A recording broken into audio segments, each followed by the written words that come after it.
Hi guys, good morning. Today is Sunday, 8 o'clock in the morning. So, uumpisahan kong araw ko ng produktibo. Pupunta po ako sa exercisean kasama ng aking mga katrabaho para mag-exercise. Independence Day din pala ngayon dito sa Tatabanya. So marami pong mga tinda, mga benta at ngayon nga ay bumibili kami ng prutas, kamatis. Ayan, merong mga tinapay na sobrang lalaki. Bumibili kami din ng tinapay pero yung iba ay medyo maliliit lang. Di kasi namin alam yung mga lasa nito. Ayan, mga binili namin. Ayan, masarap po siya. Natikman namin siya. Okay siya sa panlasa namin.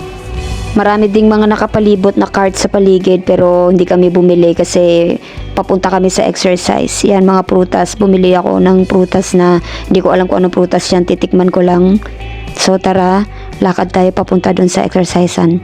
Andito na nga kami ngayon sa may lake at mag-uumpisa na kami mag-exercise sa mga katrabaho ko. Isang buwan na pala namin ngayon dito sa Tatabanya.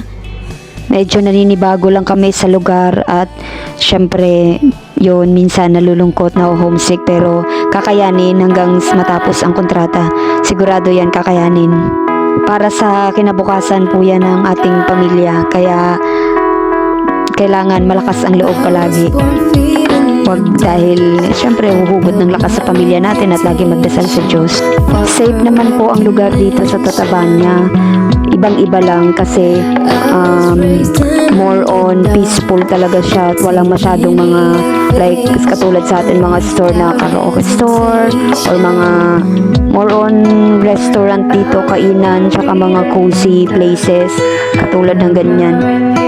Kaya talagang nakakapanibago. Itutok na lang siguro ang sarili sa katulad nito, may exercise na malapit sa amin. Yun na lang ang gawin, mag-exercise, bumili ng mga kailangan kainin sa loob ng isang linggo or 1 month, alagaan yung sarili. Alam nyo guys, kahapon may nangyari kasi sa akin nakakaiba na kulong kami ng mga kasamahan ko na 3 sa loob ng elevator. Tapos nakakaubos pala ng hininga dun sa loob. Talagang nahirapan na akong huminga pati yung kasamahan ko. Buti na lang may mga nakontak namin yung mga kakolig namin at napuntahan nga kami para tulungan. Pero dun sa nangyari talaga guys, ang dami kong na-realize. Minsan masyado nating pinahihirapan ang sarili natin kasi ang dami nating gustong maabot sa buhay. Ang dami nating gustong gawin. Especially gusto ko marami akong pera kasi may mga anak ako.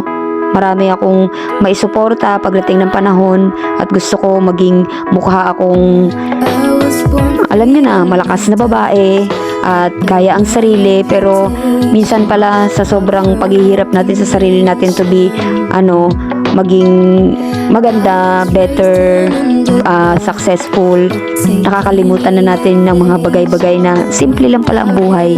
Kahit anong meron ka, material, things, mga kung ano-anong mga investment, madali ang buhay pala pag alam mo yun, hindi mo alam aksidente or anything na sa awa ng Diyos nga hindi naman siya nangyari na naman kami, na ilabas kami doon kahit na nasa kalahati yung kaliit-liit ng elevator na para makalabas lang kami dahil na-stack up talaga siya sa bandang kalagitnaan. Pero yun, nailabas kami. Pero ang dami kong na-realize habang nandun sa loob. Kasi habang nasa loob ka, hindi ako makahinga. Nahihirapan akong huminga. Tapos hindi ko ma-explain. Parang sabi ko, mamamatay yata ako dahil tumagal kami ng almost 1 hour sa loob na naka-steady doon. Tapos nag-contact na kami kung sino makakatulong sa amin. Yun, ang mga kakolig naman namin handa din namang agad-agad sumugod para tumulong nga.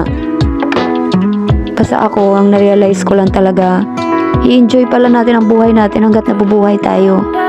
Huwag tayong masyadong ako ngayon ang ano ko sa sarili ko, i-enjoyin ko ang buhay ko.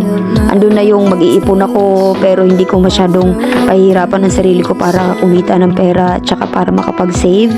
Kasi isang pitik lang pala ni Lord minsan lahat ng pinaghirapan mo mawawala. So enjoy life. ipagpatuloy. Ando naman na tayo na like ako as single mother, kailangan nating mag-support sa pamilya natin, sa mga anak. Pero wag natin palang kakalimutan ng sarili natin na maikli lang ang buhay. At gawin natin ang mga bagay na gusto natin at ikakaligaya. Sa sobrang dami ko nang nagawang mistake sa buhay ko, parang binabantayan ko talaga yung sarili ko para hindi magkamali. Na which is, dun pala sa mga mistake na yun, dun pala ako natututo at nagiging matatag. Kaya ngayon, minsan may mga bagay akong gustong gawin, kaya lang kakaisip ko, ay baka ganito, baka ganyan, hindi ko na ginagawa, pinipigilan ko yung sarili ko. Yun ngayon ko na-realize na pwede mo i-break yung mga rules as long as hindi ka nakakasakit ng ibang tao, o makasakit ka man, mild lang, at tanggapin at kailangan matutunan lahat ng bagay kung ano mga napagdadaanan mo sa buhay. Alagaan at i-enjoy po natin ang buhay na pinagkaloob sa atin at pinahiram ng ating Panginoon. Yun lang po.